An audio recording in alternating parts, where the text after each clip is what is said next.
David Zerna, welcome to the podcast, mate. Thank you, Jordan. It's good to be here. Good to chat again. Mate, I feel very fortunate. I've got your full attention for the next, I don't know, 10 minutes to half an hour. You've just had a brand new newborn, mate. Congratulations. Yeah, thank you. Yeah, third child, born last Monday. I know we had to push this back a week, so thank you for that. Little boy. Yeah, pretty excited. It's been a pretty smooth ride, but yeah, pretty stoked. All the best. So it's good. Very good to be here to chat too with you. Yeah, there's not much I'd expect as a delayed podcast scenario, mate. You were barely just scraping the barrel there with having a newborn. So yeah, consider yourself lucky. Oh, thanks. No, it was a couple of sleepless nights, but other than that, he's been a little champion, and our eldest daughter halfway looks after him, so it makes life a little easier on our end. But super stoked to step away for 10 or so minutes to have a chat with you. Very nice, mate. Yeah, I give you total praises with three of them. Even one's hard enough for me, so I can't imagine three. I suppose on the property front, I mean, you and me have been having a fair bit of chats. I don't know, probably a year ago now, maybe 12 months ago. I'm not sure, but it has been a little while. Yeah, I think so. Yeah, 12 months. Mate, super exciting to see you step out and start the business and change that sort of mindset or that passion for investing into a business. I think it's pretty phenomenal. I suppose if you did have like a general philosophy around building out a portfolio, what do you feel it would be? Yeah, a philosophy for me is really good because it keeps you on the straight and narrow, and for me it's rather simple, and I try to keep things quite simple in life because complexity is hard to overcome at times. But we treat our portfolio like running and managing a business. So I see that as two different sort of pillars to the portfolio. So coming from a business background, it sort of has instilled in me that putting strong processes and plans in place to keep a business moving forward is really important. So having those two pillars, like managing and running, I think for me, you need to do to continue to build your portfolio. It's managing stakes, sort of, and planning that long-term forecast of the trends that are happening, and then what also fits into your portfolio. So it is a business for me. We've been in small business for quite some time now, so that's my philosophy. It's quite simple. It's not overcomplicated. But building a portfolio is super specific to one's individual needs, and it's sort of not a one size fits all approach. So that's how I take it. Business, anywhere you look at is run differently. It has good things and it has some opportunities. So that's the way that our philosophy is run, and it's put us in good stead for the last sort of 5 to 10 years. Yeah, it's a great way to think about it. I mean, it's commonly said in the industry, but you should treat your property portfolio like a business. And I think one of the great things around that philosophy is a lot of investors start out as sort of pay-G income earners.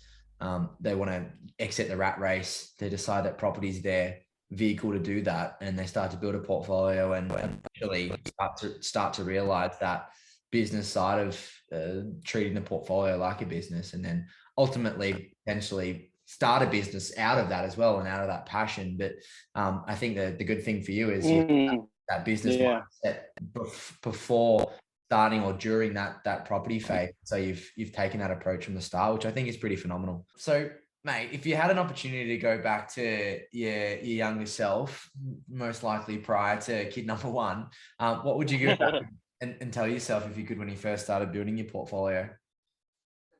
Yeah, so that was a few years ago now, but I think there's quite a few things you would tell my younger self, over the journey. But there's probably two things that really stick out in my mind. Is one of them is the fear of making mistakes.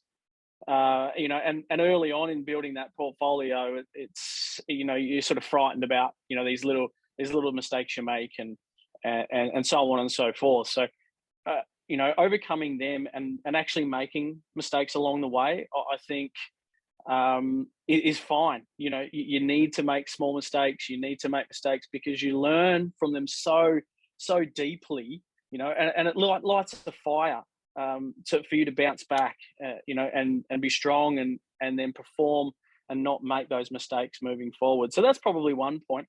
The next one would also be around sort of acquisition phase of purchasing, what types of properties to purchase. And, for me, I'd studied, land cycles and the price and the rise and fall of land over a long period of time. And I knew land is king. But, I think the first point of making mistakes and then knowing that land is king, I didn't capitalize on that early enough in my portfolio.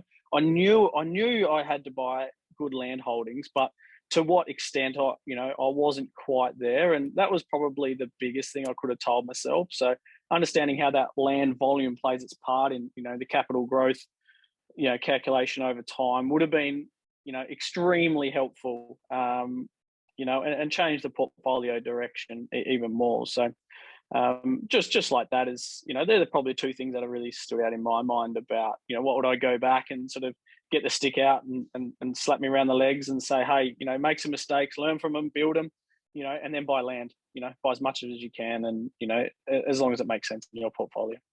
Yeah, I think you nailed it. There's this hysteria around like learning from other people's mistakes. And I definitely agree with that. Like, I think if you can avoid a mistake by learning from someone else, it's a mistake not made. But at the same time, you get so much more out of making a mistake and coming back, bouncing back from it. You become a lot more aware and a lot more on top of the surroundings and what's actually happening and how things work, rather than, if you just got by without making any mistakes because you've learned from somewhere else, I guess you're probably more susceptible to getting caught up on something down the line because you hadn't run into that mistake in the first place. So yeah, I think it's a really interesting point. And, there's some good takeaways there with, the land component. And that's definitely a big mistake that a lot of investors have made earlier on. And it's a good understanding up front. But yeah, as long as you don't make a massive financial mistake, I think it's a good thing. But definitely learning from your own mistakes and then listening to others is great too. There's two different points. Hurt money's the best money to learn off. But mistakes, as long as they're not detrimental to you, you're gonna be fine if you've done the right process and due diligence. But you might have got the slightly wrong asset in the wrong spot. That's probably going to be fine. But but just like you said, you learn so much. One, you learn so much about building a portfolio, but two, you learn so much about yourself. You learn what you like and you don't like. Your risk profile moves or up and down the scale. And I think those things, put you in good stead in building a portfolio long term.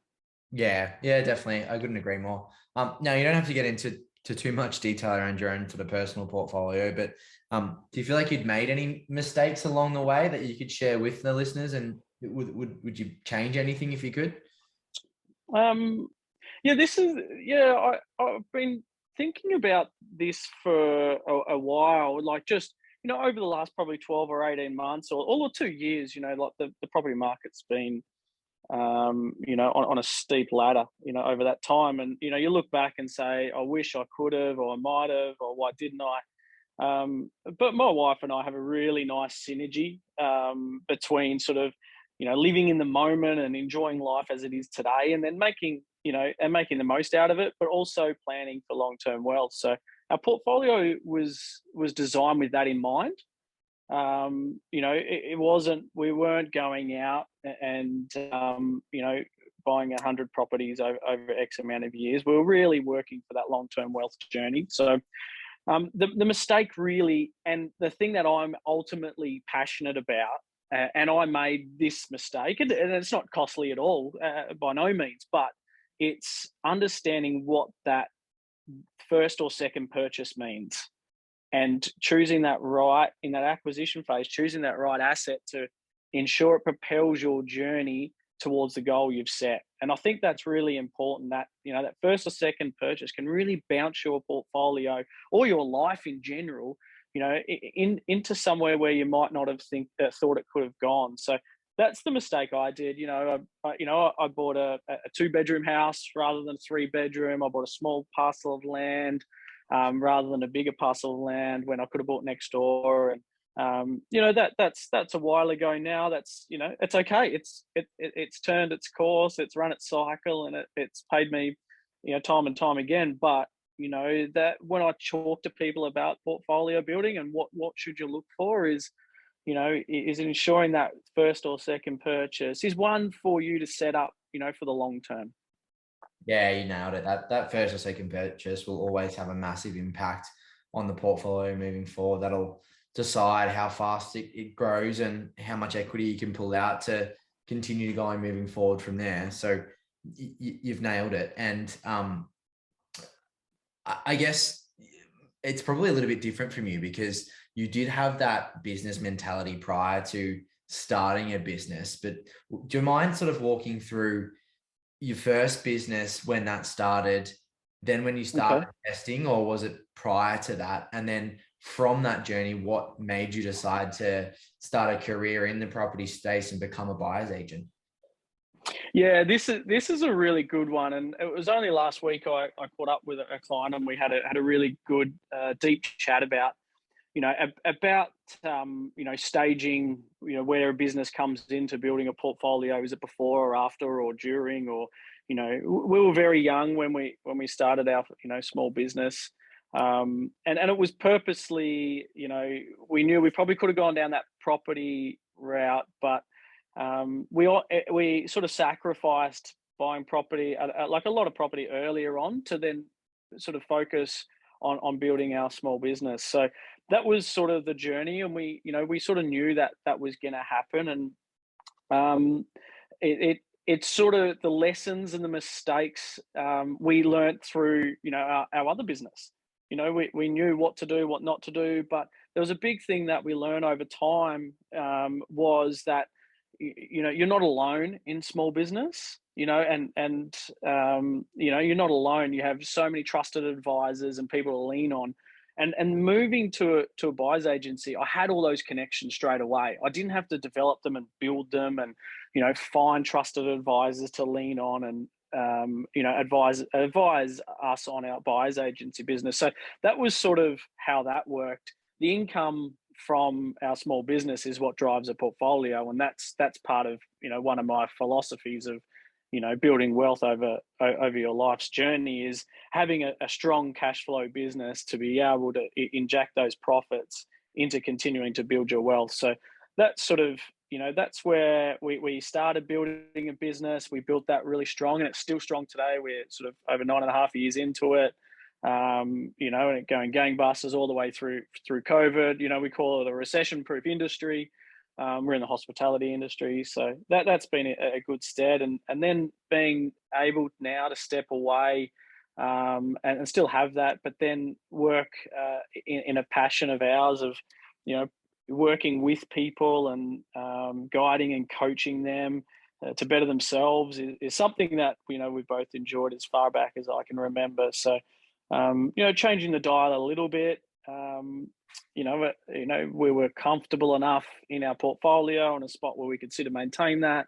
Our business was at a good spot. We had some great team, and then moving across into a buyer's agency only just made sense. That's it's only we're only new to it. It doesn't feel daunting to me. It's not scary. It doesn't keep me up at night. But it's super exciting, and I can see that if it's not 9-10 years down the track, we're still doing the same thing. It wouldn't surprise me.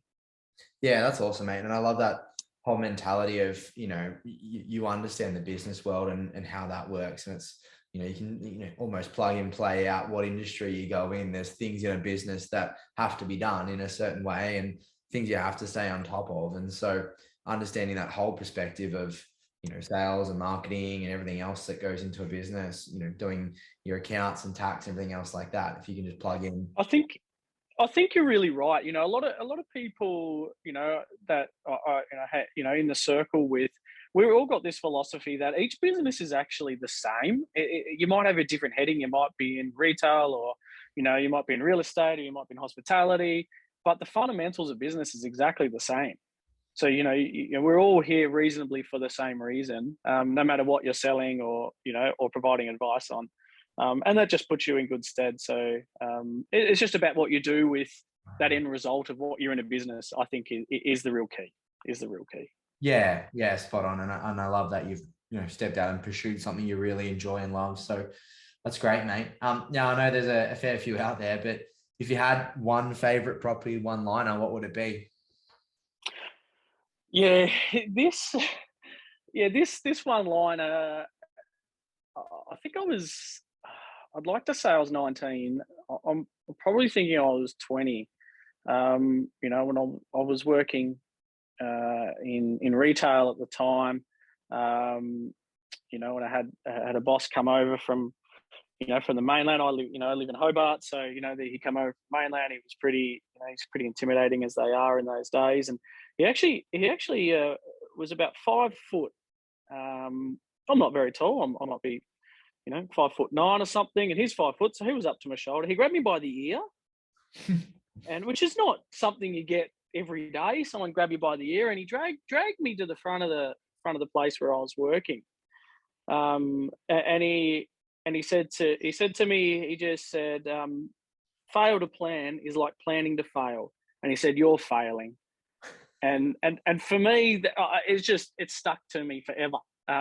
Property or not, I believe if you fail to plan in building a property portfolio, or you fail to plan in life, it's just like planning to fail. And that one liner has just stuck with me thick and thin, and it's got me out of some of the deepest holes, and to some of the highest highs as well. So yeah, that's me. If anyone was going to grab me by the ears, I'm sure I'd remember the next thing that comes out of it.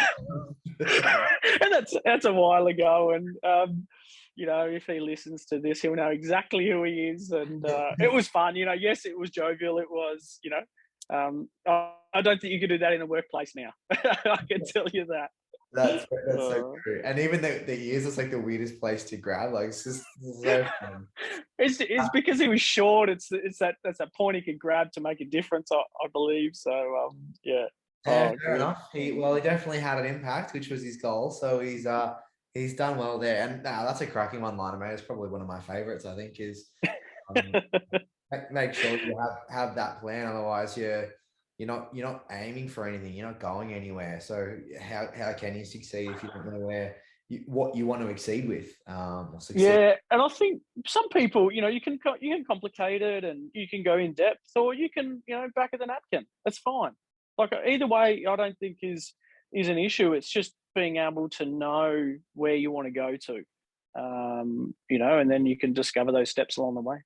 Yeah, have that bigger picture. You don't need to write every single little step down along the process, because most of the time that will change. But just having a better understanding of where it is that you want to actually head, and then when those decisions come up, you can make those decisions based on new information of where you're at today. Yeah, absolutely couldn't agree more. Well, mate, it's always a pleasure, and I know I've interrupted a fair bit of baby time, so I'll let you get back to changing nappies. No, and trying to... No, it's been a pleasure. And I could chat all day, because I enjoying the time out at the moment. So it's beautiful. Thank you, Jordan. Really appreciate it. No worries, mate. The pleasure's all mine. We'll have to do this again sometime soon. Yeah. Yes, absolutely. Love to. All right.